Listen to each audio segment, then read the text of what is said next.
کسی نہ کسی درجے میں تھوڑا یا زیادہ پسند ہوتا ہے. اگر روزانہ اپنی زیب و زینت کا اہتمام نہ کرے تو خاص خاص مواقع پر ضرور کرتی. اور پھر اس میں بعض اوقات یہ ہوتا ہے کہ صرف زیب و زینت کرنے کا شوق نہیں ہوتا، اس کو نمایاں کرنے کا بھی بہت شوق ہوتا ہے. تو اس صورت میں پھر یہاں ایک امتحان شروع ہو جاتا ہے کہ ہمیں یہ زیب و زینت کس کس کے سامنے ظاہر کرنے کی اجازت ہے اور کس کے سامنے نہیں. تو یہ چھوٹی سی کتاب ہے، اس آیت سے متاثر ہو کر تحریر کر دی گئی. بہت سے لوگ کہتے رہتے ہیں کہ اپنی تفسیر لکھیں، لیکن اس کا تو وقت نہیں. سوچا چلے ایک آیت ہی صحیح. بلغوا انی ولو آیہ. قال اللہ تعالی، اللہ تعالیٰ کا فرمان ہے. جب اللہ تعالیٰ کوئی بات فرماتے ہیں تو پھر کیا کرتے ہیں، کیسے سنتے ہیں؟ بہت دھیان سے، توجہ سے. وقل للمؤمنات، اور مومن عورتوں سے کہہ دیجئے کیا کریں؟ اپنی نگاہیں نیچی رکھیں، یعنی اپنی نگاہوں کی حفاظت کریں اور اپنی شرم گاہوں کی حفاظت کریں اور اپنی زینت ظاہر نہ کریں، اپنی خوبصورتی نمایاں نہ کریں سوائے اس کے جو خود ظاہر ہو جائے، اور اپنے سینوں پر اپنی اوڑھنیاں ڈالے رکھیں اور اپنی زینت ظاہر نہ کریں سوائے اپنے شوہروں کے یا اپنے باپ کے یا اپنے شوہروں کے باپ کے یا اپنے بیٹوں کے یا اپنے شوہروں کے بیٹوں کے یا اپنے بھائیوں کے یا اپنے بھائیوں کے بیٹوں کے یا اپنی بہنوں کے بیٹوں کے یا اپنی عورتوں کے یا اپنے غلاموں کے یا وہ زیر دست مرد جو کسی اور قسم کی رغبت نہ رکھتے ہوں یا وہ بچے جو عورتوں کی پوشیدہ باتوں سے ابھی واقف نہ ہوئے ہوں اور اپنے پاؤں زمین پر مار کر نہ چلیں کہ ان کی پوشیدہ زینت لوگوں کو معلوم ہو جائے. اور اے مومنو، تم سب مل کر اللہ سے توبہ کرو تاکہ تم کامیاب ہو جاؤ. یعنی اس حکم کی کہیں نہ کہیں جو خلاف ورزی ہوتی ہے اس پر توبہ کرو تاکہ کامیاب ہو سکو.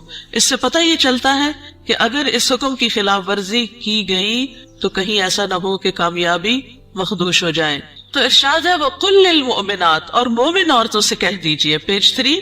مومنات کون ہوتی ہیں؟ جو ایمان لانے والیاں ہیں، اللہ اور اس کے رسول محمد صلی اللہ علیہ وسلم کا حکم دل سے مان لینے والیاں، ماننے کے بعد ان احکامات پر عمل کرنے والیاں، اللہ سے اپنی محبت کے دعوے کو سچ کر دکھانے والیاں. اللہ تعالیٰ کا ارشاد ہے بے شک مسلمان مرد اور مسلمان عورتیں اور مومن مرد اور مومن عورتیں اور فرما بردار مرد اور فرما بردار عورتیں اور سچے مرد اور سچی عورتیں اور صبر کرنے والے مرد اور صبر کرنے والی عورتیں اور عاجزی اختیار کرنے والے مرد اور عاجزی اختیار کرنے والی عورتیں اور صدقہ کرنے والے مرد اور صدقہ کرنے والی عورتیں اور روزہ دار مرد اور روزہ دار عورتیں اور اپنی شرم گاہوں کی حفاظت کرنے والے مرد اور حفاظت کرنے والی عورتیں اور اللہ کا بہت زیادہ ذکر کرنے والے مرد اور ذکر کرنے والی عورتیں، ان کے لیے اللہ نے مغفرت اور بہت بڑا اجر تیار کر رکھا ہے. اللہ کی بخشش اور بڑا اجر کس کے لیے ہے؟ ان صفات کے حامل مومن مردوں اور عورتوں کے لیے. تو ارشاد ہے وَقُلْ لِلْمُؤْمِنَاتِ، کیا ارشاد؟ پیج 4. يَغْضُضْنَ مِنْ أَبْصَارِهِنَّ، کہ وہ اپنی نگاہیں نیچی رکھیں. کیا مطلب ہے اس کا؟ کہ حرام چیزوں پر نگاہ نہ ڈالیں، نامحرم مردوں کو نگاہ بھر کے نہ دیکھیں، اچانک نظر پڑ جائے تو نظر پھیر لیں، شہوت کی نظر سے نہ دیکھیں، کسی مرد یا کسی عورت کا سطر نہ دیکھیں، یعنی جو حصے چھپا کے رکھنے کے قابل ہیں، فحش تصاویر اور فحش مناظر نہ دیکھیں، ادھر ادھر تاک جھانک نہ کریں. نبی صلی اللہ علیہ وسلم نے فرمایا زنا العین النظر، نظر بازی آنکھوں کا زنا ہے. نبی کریم صلی اللہ علیہ وسلم نے فرمایا تم اپنی طرف سے مجھے 6 چیزوں کی ضمانت دو، میں تمہیں جنت کی ضمانت دوں گا. جب بات کرو تو سچ بولو، جب وعدہ کرو تو پورا کرو، جب تمہارے پاس امانت رکھی جائے تو ادا کرو، اپنی شرمگاہوں کی حفاظت کرو، اپنی نگاہوں کو نیچا رکھو اور اپنے ہاتھوں کو روکے رکھو. تو یہ حکم ہے نگاہیں نیچی رکھنے کا. پھر آیت کے اگلے حصے میں فرمایا وَيَحْفَظْنَ فُرُوجَهُنَّ، اور وہ اپنی شرمگاہوں کی حفاظت کریں، یعنی جسم کے قابل ستر حصے چھپا کر رکھیں. باریک اور تنگ لباس خصوصاً چست پاجامے سطر ڈھانپنے کے تقاضے پورے نہیں کرتے. زنا، بدکاری اور فحاشی سے بچے، بلا ضرورت اپنے جسم کا کوئی حصہ نہ کھولیں، ہم جنس پرستی سے دور رہیں، جانوروں یا مصنوعی آلات سے جنسی خواہش پوری نہ کریں. پھر فرمایا وَلَا يُبْدِينَ زِينَتَهُنَّ، اور اپنی زینت ظاہر نہ کریں، یعنی جسمانی ساخت اور شکل و صورت کی خوبصورتی کو نمایاں نہ کریں.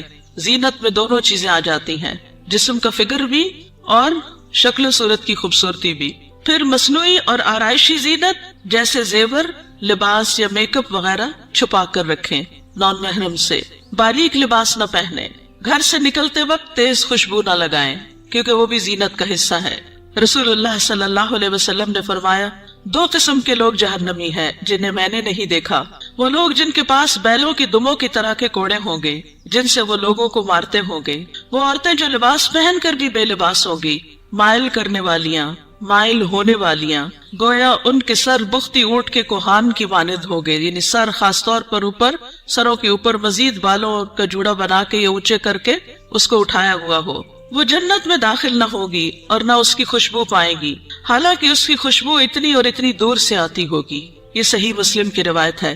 پھر فرمایا الا ما ظاہر منہا، سوائے اس کے جو اس میں سے ظاہر ہو جائے، وہ زینت جو خود بخود ظاہر ہو جائے، نہ کہ ظاہر کی جائے، مثلا چادر کا ہوا میں اڑ جانا اور زینت کا کھل جانا، وہ زینت جس کو چھپانا ممکن نہ ہو، جیسے چادر، گاؤن یا اسکارف وغیرہ۔ جسمانی ساخت میں سے دراز قد یا متناسب جسم ہونا، اس میں بھی ایک اٹریکشن ہوتی ہے، اب یہ چھپائی نہیں جا سکتی۔ سیدنا ابن مسعود اس کی تفسیر میں فرماتے ہیں کالرداء والثیاب، جیسے چادر اور کپڑے، چادر جو اوپر کی چادر یا گاؤن وغیرہ ہوتا ہے، یا جو کپڑے نیچے سے نظر آ جاتے ہیں۔ یاد رہے زینت ظاہر ہونے اور زینت ظاہر کرنے میں فرق ہے، ایک وہ ہے جو آپ خود کھول دیتے ہیں اور ایک وہ ہے جو اتفاق سے ہو جاتی ہے۔ پھر فرمایا وَلْيَضْرِبْنَ بِخُمُرِهِنَّ عَلَى جُيُوبِهِنَّ، اور وہ اپنی اوڑھنیاں اپنے سینوں پہ ڈالے رکھیں۔ خمار یعنی سر کے کپڑے یا دوپٹے سے خواتین سر، بال، کان، گردن اور سینہ ڈھانپ کر رکھیں، کیونکہ کچھ خواتین جب اسکارف پہنتی ہے تو اس کو اتنا زیادہ اس ڈرور کی طرح لپیٹنا شروع کر دیتی ہے کہ وہ بعض اوقات تو گلے کا کچھ حصہ بھی نظر آ رہا ہوتا ہے اور سینہ تو پورا کھل جاتا ہے۔ بعض ایک پلو اوپر کر کے نقاب بنا لیتی ہیں، ان کا آدھا سینہ نظر آ رہا ہوتا ہے، یعنی آدھا ڈھانکا ہوا ہوتا ہے، آدھا نمایاں ہوتا ہے، وہ اور زیادہ اٹریکٹیو ہو جاتا ہے، زیادہ توجہ کھینچنے لگتا ہے۔ تو اس لیے اللہ کا حکم ہے کہ عورت اپنے سینے کے حسن کو چھپا کر رکھے مردوں سے، کیونکہ یہ مرد کے لیے ایک فتنہ بن جاتا ہے۔ باریک دوپٹہ جس میں سے بال اور گردن جھلک رہے ہو وہ نہ اوڑھیں۔ زمانہ جاہلیت میں عورتیں پردے کا اہتمام نہیں کرتی تھی، بلکہ جب کوئی عورت مردوں کے پاس سے گزرتی تو اپنے سینے کو کھول کے گزرتی۔ بسا اوقات وہ اپنی گردن، بالوں کی مینڈیاں اور کانوں کی بالیاں تک ننگا کر لیتی تھی۔ کیا کیا؟ گردن، بالوں کی مینڈیاں اور کانوں کی بالیاں، ان کو نکال لیتی تھی۔ اب بھی آپ نے دیکھا ہوگا بعض اسکارف اس طرح پہنتے کہ کانوں کا زیور باہر لٹک رہا ہوتا ہے۔ لہٰذا اللہ تعالیٰ نے مومن عورتوں کو حکم دیا کہ وہ ایسے مواقع پر پردے کا اہتمام کریں۔ سیدہ عائشہ فرمایا کرتی تھی جب یہ آیت نازل ہوئی وَلْيَضْرِبْنَ بِخُمُرِهِنَّ عَلَى جُيُوبِهِنَّ، تو ان سب نے اپنے تہ بندوں کو کناروں سے پھاڑ کر ان کی اوڑھنیاں بنا لی، یعنی جو نیچے تہ بند ہوتا ہے نا، جو نیچے پہنتے ہیں شلوار کی طرح، تو انہوں نے کیا کیا کہ اور اگر کپڑا نہیں ملا سر کا اس طرح چادر بنانے والا تو انہوں نے انہیں کو ہی ذرا صحیح کر کے، یعنی اس کے کنارے وغیرہ کاٹ کے اس کو چادر کی شکل دے دی۔ پھر فرمایا وَلَا يُبْدِينَ زِينَتَهُنَّ إِلَّا، اور وہ اپنی زینت ظاہر نہ کرے مگر اپنے شوہروں کے لیے۔ آگے آ رہا ہے پسندیدہ اور مطلوب ہے کہ شوہر کے سامنے ہر طرح کی زینت کا اظہار کریں، سارا شوق یہاں پورا کریں، ٹھیک ہے۔ عورت اپنے شوہر کے سامنے حد درجہ اظہار زینت کر سکتی، جتنی کرنا چاہے کرے، جو کہ کسی دوسرے کے سامنے نہیں کر سکتے۔ یا اپنے باپوں کے لیے، باپوں میں کون کون آتا ہے؟ باپ، دادا، پردادا، نانا، پرنانا، اوپر تک آبا و اجداد جو بھی ہوں۔ رسول اللہ صلی اللہ علیہ وسلم نے ایک نیک عورت کے بارے میں فرمایا بہترین عورت وہ ہے کہ جب تم اسے دیکھو تو تمہیں خوش کر دے۔ تو شوہر کس طرح خوش ہوگا؟ جب آپ اچھے کپڑے پہنے گے، اچھا لباس کے ساتھ اچھا زیب و زینت، زیور، میک اپ وغیرہ میں ہوں گے۔ لیکن بہت سی خواتین گھر میں تو کھانا پکاتے پکاتے کپڑوں میں اس قدر کھانے کی اسمیل آ جاتی ہے اور کچن میں پسینے سے برا حال ہو جاتا ہے، اور پھر جب شوہر گھر آتا ہے تو اسی حال میں استقبال کرتا ہے، اور پھر جب شوہر کو کھانا وغیرہ دے کے فارغ ہو کے جب اپنی سہیلی یا کہ بازار جانا ہوتا ہے تو نہا دھو کے میک اپ وغیرہ کر کے نکل جاتی ہے، کیونکہ اب شوہر آ گیا گھر میں، وہ بچے سنبھالے گا، ہم ذرا آؤٹنگ پہ جائیں۔ تو یہ بالکل الٹ ہے اس حکم کے جو ہمیں دیا گیا۔ فرمایا بہترین عورت وہ ہے کہ جب تم اسے دیکھو تو تمہیں خوش کر دے، جب تم اسے کوئی حکم دو تو تمہاری اطاعت کرے، اور تمہاری غیر موجودگی میں اپنے نفس اور تمہارے مال کی حفاظت کرے۔ یا اپنے شوہروں کے باپ کے لیے، شوہر کا باپ جیسے سسر، شوہر کا نانا، شوہر کا دادا، شوہر کا پرنانا، شوہر کا پردادا، اوپر تک آبا و اجداد۔ یا اپنے بیٹوں کے لیے، بیٹوں میں بیٹے، پوتے، پڑپوتے، نواسے، پڑنواسے، نیچے تک سب آ جاتے ہیں۔ یا اپنے شوہروں کے بیٹوں کے لیے، شوہر کے پوتے، شوہر کے نواسے، نیچے تک، یعنی ستیلے بیٹے بھی، اس میں شوہر کے بیٹے اور ان کے آگے بچوں کے بچے بھی سب آ جاتے ہیں۔ یا اپنے بھائیوں کے لیے، سگے بھائی، ستیلے بھائی، رضائی بھائی تینوں اس میں شامل ہیں، یا اپنے بھائیوں کے بیٹوں کے لیے، سگے بھائیوں کی اولاد، ستیلے بھائیوں کی اولاد، رضائی بھائیوں کی اولاد یعنی بھتیجے، بھتیجوں کے بیٹے، پوتے وغیرہ، یا اپنی بہنوں کے بیٹوں کے لیے، سگی بہنوں کی اولاد، ستیلی بہنوں کی اولاد، رضائی بہنوں کی اولاد یعنی بھانجے، بھانجوں کے بیٹے، پوتے وغیرہ، یا اپنی عورتوں کے لیے، قابل اعتماد اور باکردار عورتیں۔ نبی کریم صلی اللہ علیہ وسلم نے فرمایا لا تباشر المرأة المرأة، پہلی تاپت پیش ہے، ٹھیک کر لیجئے، لا تباشر المرأة المرأة فتنعتها لزوجها كأنه ينظر إليها، کوئی عورت کسی عورت کے جسم کے ساتھ جسم نہ لگائے۔ بعض اوقات لوگ حد کر رہی ہوتی ہیں لڑکیاں ایک دوسرے کو، تو اتنا زیادہ چپک جاتی ہیں ایک دوسرے سے، یہ بھی درست نہیں۔ اور پھر اس طرح بھی کہ وہ اپنے شوہر سے اس کا حلیہ بیان کرے، یعنی جس طرح وہ فیل کرے اس عورت کو، پھر گھر جا کے اپنے میاں کو اس کی ساری تعریف کر کے بتائے کہ گویا وہ اسے دیکھ رہا ہے۔ یا تمہارے دائیں ہاتھ جن کے مالک ہوئے، لوڈیاں اور غلام مراد ہیں یہاں، لیکن جو گھریلو ملازمین ہیں یہ لوڈی غلام میں شامل نہیں ہوتے، ان سے احتیاط برتنی چاہیے۔ گھریلو مرد ملازمین کے ساتھ گفتگو میں محتاط رویہ اختیار کرے، جیسے ڈرائیور ہو، چوکیدار ہو، ان کے ساتھ بہت ہنس کے بات کرنے کی ضرورت نہیں۔ مذکورہ بالا تمام رشتوں کے سامنے زینت کا اظہار کرتے ہوئے ان کے مقام اور احترام کو پیش رکھیں۔ جوان بچوں کے سامنے سینہ اور گریبان کھولنے میں احتیاط برتیں، یعنی ان میں سے جو بھائی جوان ہیں یا بیٹے جوان ہیں یا پوتے وغیرہ، تو ان کے سامنے اپنے سینے کو بہت نمایاں نہ کرے، اور اسی طرح اپنے سطر کو چھپا کر رکھیں۔ سیدنا انس بیان کرتے ہیں کہ نبی کریم صلی اللہ علیہ وسلم فاطمہ رضی اللہ تعالی عنہا کے لیے غلام لائے جو آپ نے ان کو ہبہ کر دیا۔ انس رضی اللہ عنہ نے کہا کہ فاطمہ پر اس وقت ایسا کپڑا تھا جب وہ اسے اپنے سر پر اوڑھتی تو ان کے پاؤں تک نہ پہنچتا، جب وہ اسے اپنے پاؤں چھپاتی تو سر پر نہ رہتا۔ یاد رکھیے وہ پاؤں بھی چھپا رہی تھی۔ جبکہ نبی کریم صلی اللہ علیہ وسلم نے ان کی یہ الجھن دیکھی تو فرمایا بے شک تمہارے لیے کوئی حرج نہیں، تمہارے سامنے صرف تمہارے والد اور تمہارا غلام ہے۔